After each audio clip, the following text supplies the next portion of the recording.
저는 당대표에 취임하자마자 청년들과 소통했습니다. 국민소통, 민심 경청의 시간을 가졌습니다. 당관 인사청문회를 국민의 눈높이로 정리하고 조국의 시간을 국민의 시간으로 전환시켰습니다. 존경하는 국민 여러분, 기후위기가 전지구적 차원에서 인류 문명의 생존 방식에 대한 변화를 요구하는 것처럼 대한민국의 생존과 번영이라는 목표는 우리 정치권에도 강력한 변화와 혁신을 요구하고 있습니다. 지난 4월 7일 서울 부산시장 재보궐선거에서 저희 민주당은 참패했습니다. 집값 상승과 조세 부담 증가, 정부와 여당 인사의 부동산 관련 내로남불에 대한 심판이었습니다. 민주당은 지난 5월 2일 전당대회를 통해 새로운 변화를 선택했습니다.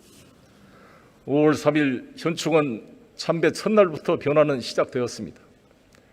대한민국 해군의 아버지 손원일 제독과 6.25 때 북한 인민군 2군단과 맞서 나라를 지켰던 춘천 대첩의 영웅 육사단 사단장 김종호 장군의 묘역을 참배했습니다.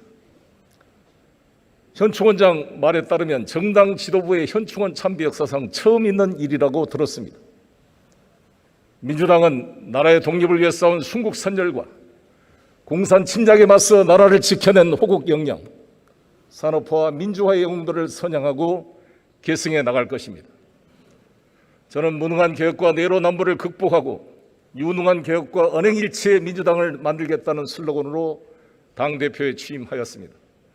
정치는 자기가 하고 싶은 이야기를 고집하는 것이 아니라 국민이 하고 싶은 이야기를 대변하는 것이라 들었습니다. 민주당의 당심과 민심에 괴리된 결정적 이유는 당내 민주주의와 소통의 부족이었습니다.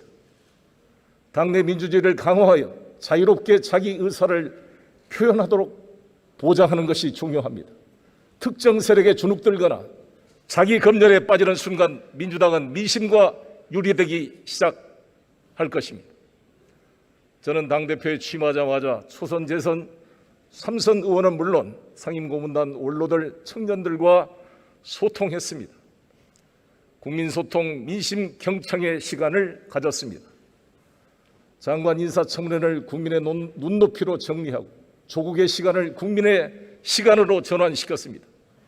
또한 내로남불 민주당을 변화시키기 위해 국민권익위의 조사 결과만으로 무죄 추정의 원칙을 넘어 12명의 국회의원의 탈당을 요구하는 정당 사상 초유의 결단을 내릴 수밖에 없었습니다.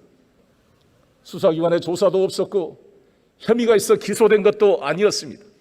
우리 민주당은 가슴이 아프지만 국민의 신뢰를 얻기 위해 불가피한 선택을 했습니다.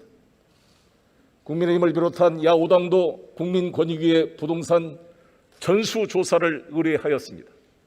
진정성 있는 후속 조치를 취해 주시기 바랍니다. 국회의원이 먼저 부동산 투기 의혹 검증을 받아야 LH 직원 등 다른 공직자와 지방 의원들의 부동산 투기를 엄단하고 감시, 감독할 수 있는 최소한 명분이 있을 것 아니겠습니까? 국민의힘은 지난 6.11 전당대회에서 이준석 대표 체제를 출범시켰습니다. 이준석 대표 체제는 김종인 전 비대위원장이 5.18 묘역에서 무릎을 꿇고 박근혜 대통령 탄핵을 사과한 기반 위에 탄생했다고 생각합니다. 국민의힘이 탄핵의 강을 넘어 합리적인 보수로 발전해 가기를 기대합니다.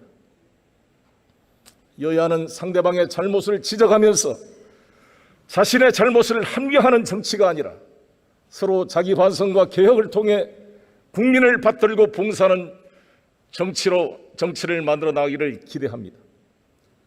이준석 국민의힘 당대표는 중단되었던 여야정 상설협의체 참여 의사를 표시했습니다. 새로운 변화의 시작입니다. 환영합니다.